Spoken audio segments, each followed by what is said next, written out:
Power Talk with Adrienne. And hello, happy Monday, and welcome to Power Talk. I'm really excited for you all to be here with me tonight. I feel like I'm in your living room and you're in mine, and this is cool.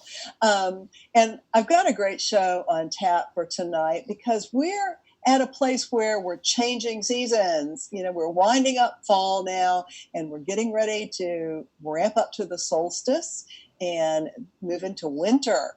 And so my guest tonight is the lovely Melody Scout. She has a new book out called Soul of the Seasons. I apologize for my dog barking, but the mail person is outside my house and he's not going to shut up until the mail person leaves.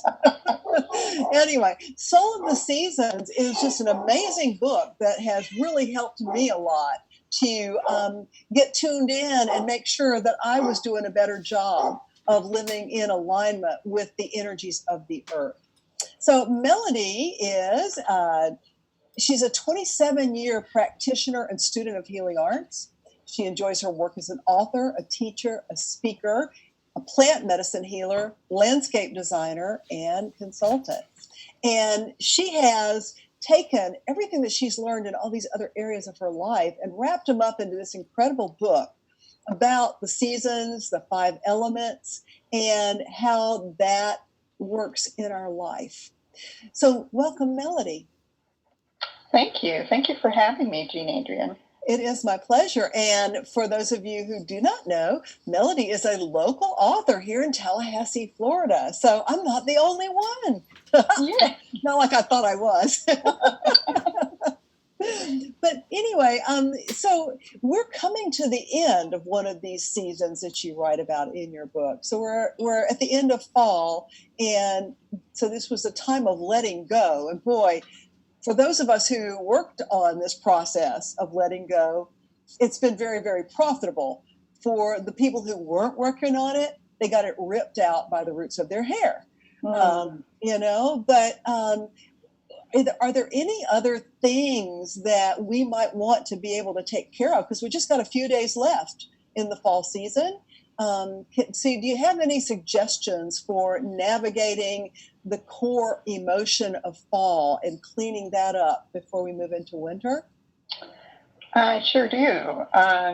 So for those of you that don't know, the book is based on 5-element medicine, which has 4 core elements, 4 emotions, and 5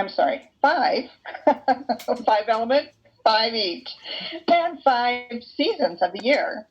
And each season, everything in life has a season. Relationships have seasons, businesses have seasons, projects have seasons, the day has seasons. And as we move now towards the end of the fall season that we're in, and we sort of got mostly into winter now with our cooler nights and shorter days, more darkness, we are leaving behind the season of fall, which, as you said, is a season of the great letting go. And in nature, if we take our examples from nature, the trees historically will lose their leaves in the fall. And they do this for a very good reason, and that is because it is self-preservation.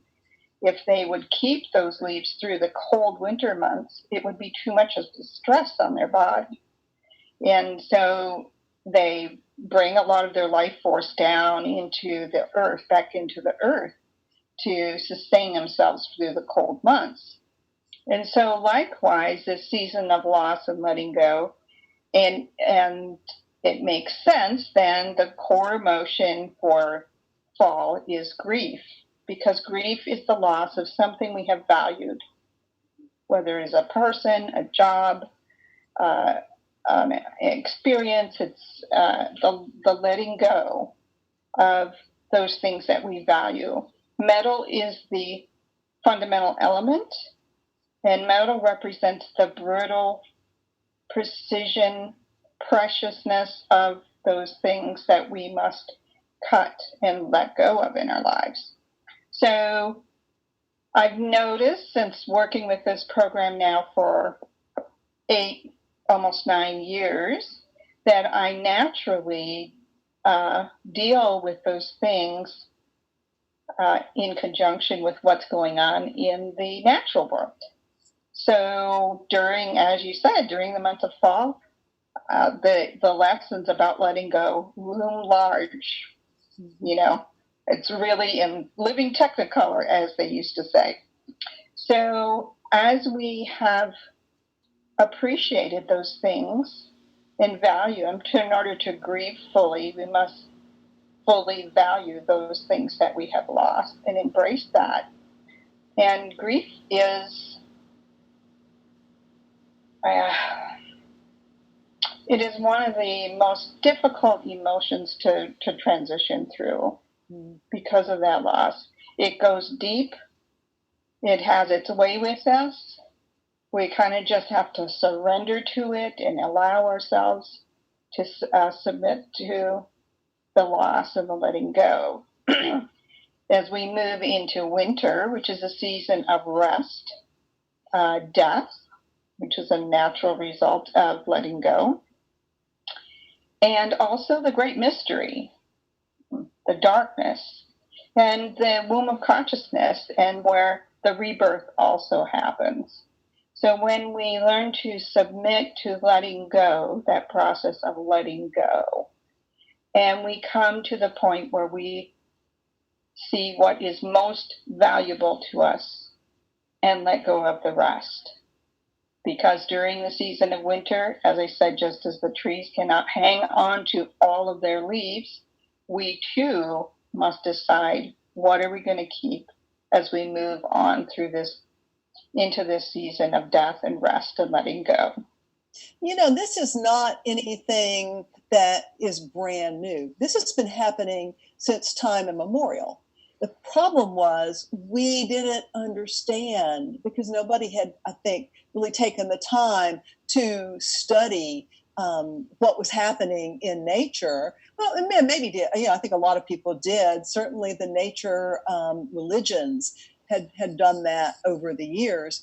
But in today's modern world, most of us have just gone along blissfully unaware of what was happening, and it was happening whether we knew it or not. But being aware of it is something that I think helps us to move through these passages much more easily. I mean, for me, during the fall time, I was really working on identifying core wounds so that I could let them go. And I did that process. And basically, I think I did it mostly during Mercury retrograde, but I didn't realize until last week the exact implication of what I had been doing during Mercury retrograde. It was quite eye-opening when I really looked at it and figured that out. That makes a lot of sense. Yeah, and I notice now that, especially among my clients, many of them are dealing now with death. Many of them are dealing with death of their imminent death of their family members. Some of them are dealing with their own imminent death. And so as we move into winter, this stuff is coming up. People, just like what you said, but maybe nobody ever really figured it out that it had to do with winter. Yeah, as you say, in other cultures, I mean, the 5-element medicine comes from an ancient form of traditional Chinese medicine. And you know that's been around about 2,300 years. And so the masters of studying nature started to make these links. Then they would notice things that were happening in the outer world would reflect what's happening in the inner world.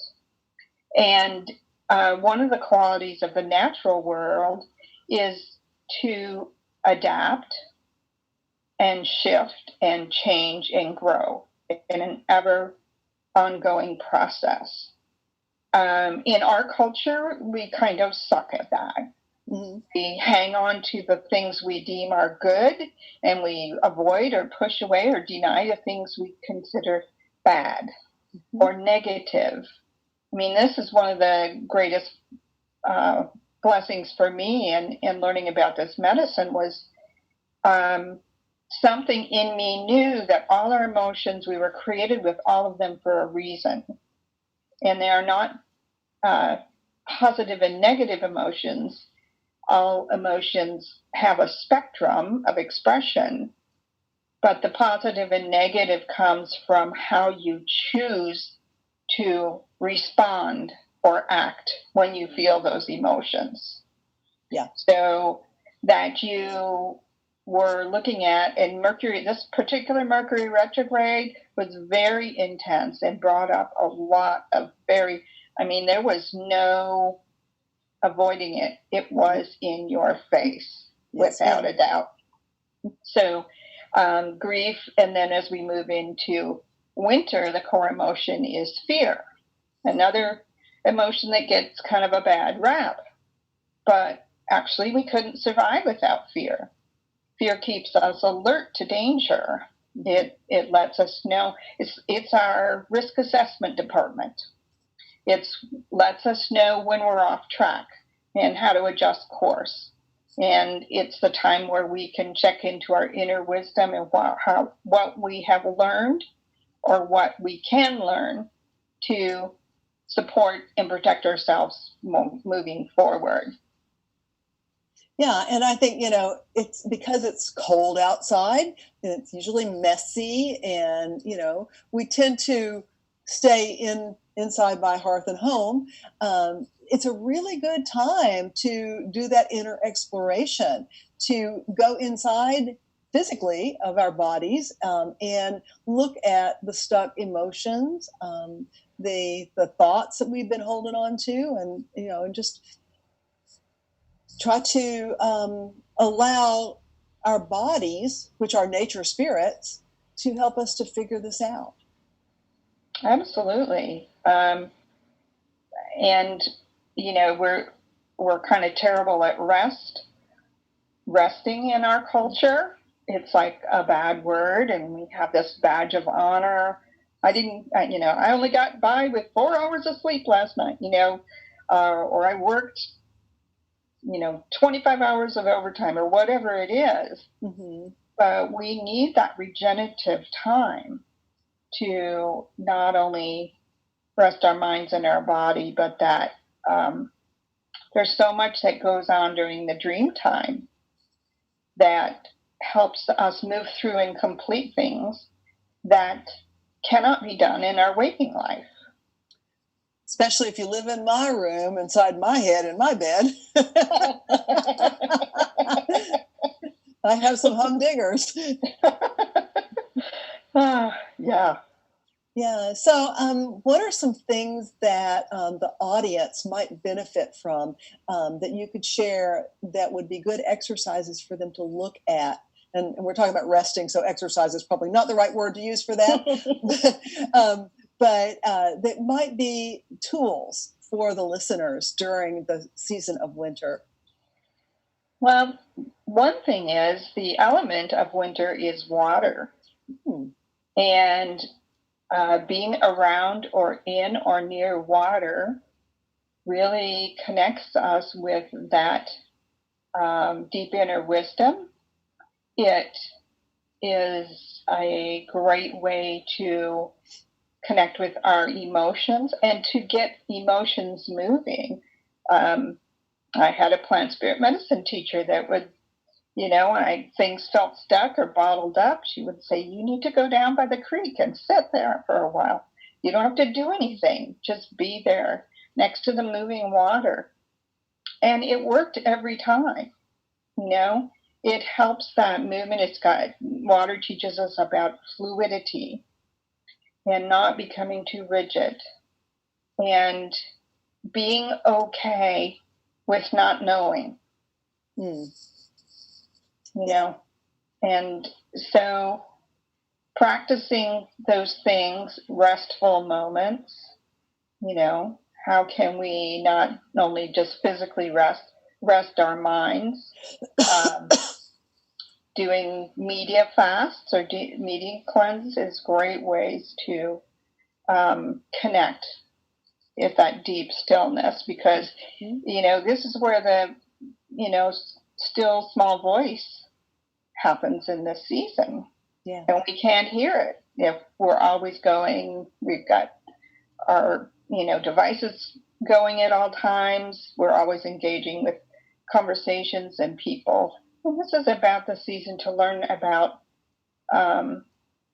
becoming comfortable with our own selves, the relationship with ourselves, being okay with being alone. Yeah, exactly. Well, and I'm actually looking forward because I'm going to Panama City next Saturday. I'm actually officiating a wedding over there. And Nice. we're going to do it. The couple's going to stand in the water, and I may be standing on the beach, depending on how. It's a little chilly this time of year. Yeah, exactly. But what you just shared with me is that this is a perfect time for me to do that, because that's going to be on the eve of the solstice. And so that's going to be the perfect place for me to usher in winter. Absolutely. And connecting with nature and the natural world, the element of water, but anything in nature, what is it telling you about what you need to know? My teacher used to say, the more that's going on in your outside world, the less happens in your inside world. The less happening in your outside world, the more that goes on. It's about balance, really, isn't it? Yeah, absolutely. And the whole 5 element is a system of balance and harmony. And if we, again, look to the natural world, it is always seeking or correcting balance and imbalance. Cool. Now, I know you had a passage or two from your book that you wanted to share with the viewers tonight. So I would love to hear what you have to say. And if you can tell me what page you're on, I want to follow along. All right. Well, I'm going to read a passage from the season, the chapter, A Winter's Rest. So page 321. And the voice without a sound. The cave you fear to enter holds the treasure you seek. Joseph Campbell. Birth, whether of new beings or new ideas, is almost always born out of a place of darkness, essential for gestation. When we intentionally carve out a sanctuary for quiet rest in our lives, we open the door to our most imaginative, most innovative creations. When our life becomes too busy, too frantic, and too noisy, we often cry out, "Be quiet, I can't think." The truth is, it's not only we cannot think, we cannot hear. Though prayer is a powerful component of spiritual practice, contemplation is also essential. Meditation, which can be defined as focused contemplation, is a time to set aside to hear what divine wisdom is telling us. Some spiritual teachers refer to this ability to hear at the deepest level as the act of listening to the still small voice. The narrative of the still small voice originates from a biblical story of the prophet Elijah. Fearing his death at the hands of King Ahab and his wicked wife, Queen Jezebel, Elijah ran into the wilderness to hide out in a cave. Anxious over his plight, he prayed, and God soon paid him a visit. First came a mighty wind, so forceful it split the very mountains.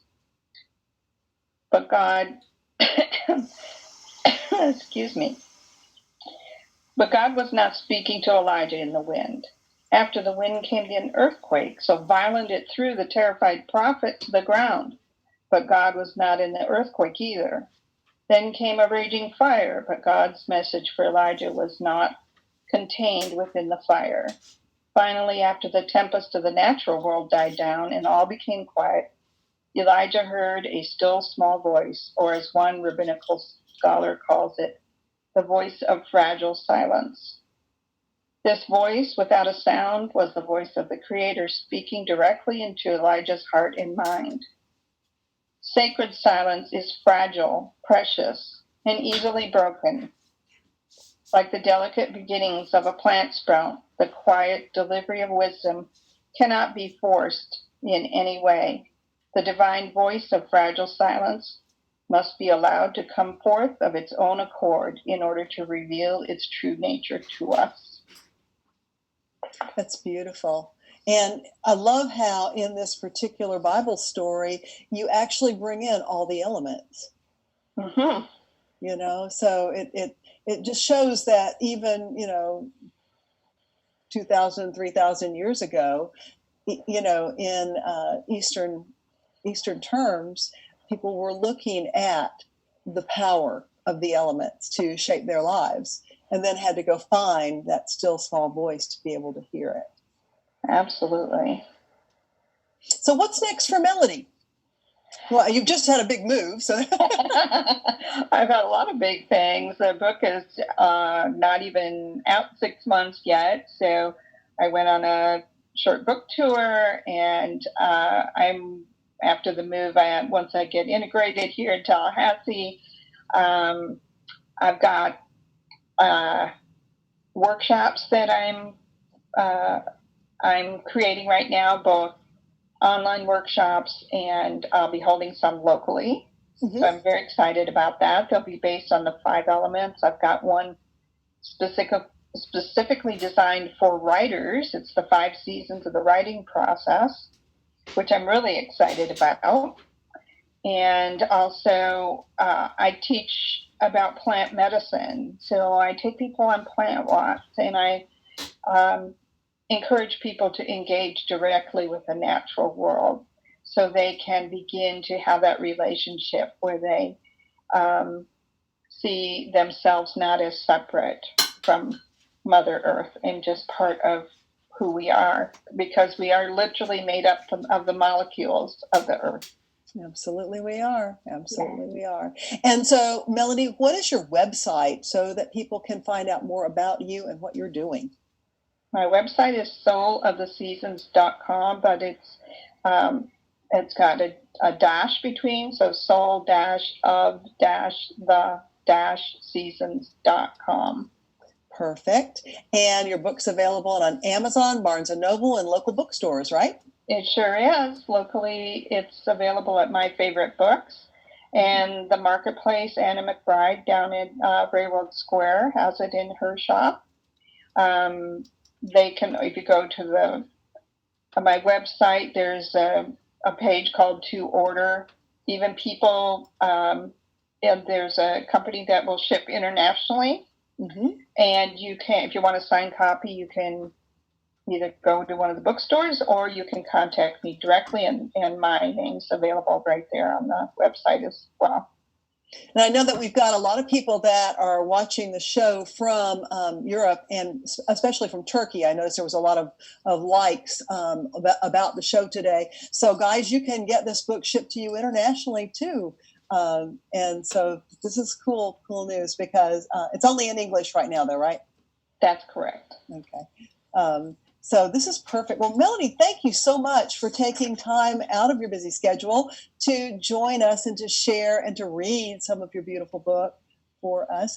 And listeners, we're going to take next week off. The studio is going to be closed for the Christmas week. So there won't be a show next week. There will be a show the following week. Alexis Brink will be joining me the Monday before New Year's to talk about the ancient art of Jin Shin. It's a way you can do self-healing on yourself. And so I look forward to seeing you all back then. And until then, remember, people who take responsibility for their lives create the realities they desire. I love you all. Happy holidays. And I will see you in 2 weeks. Good night. Bye. Thanks.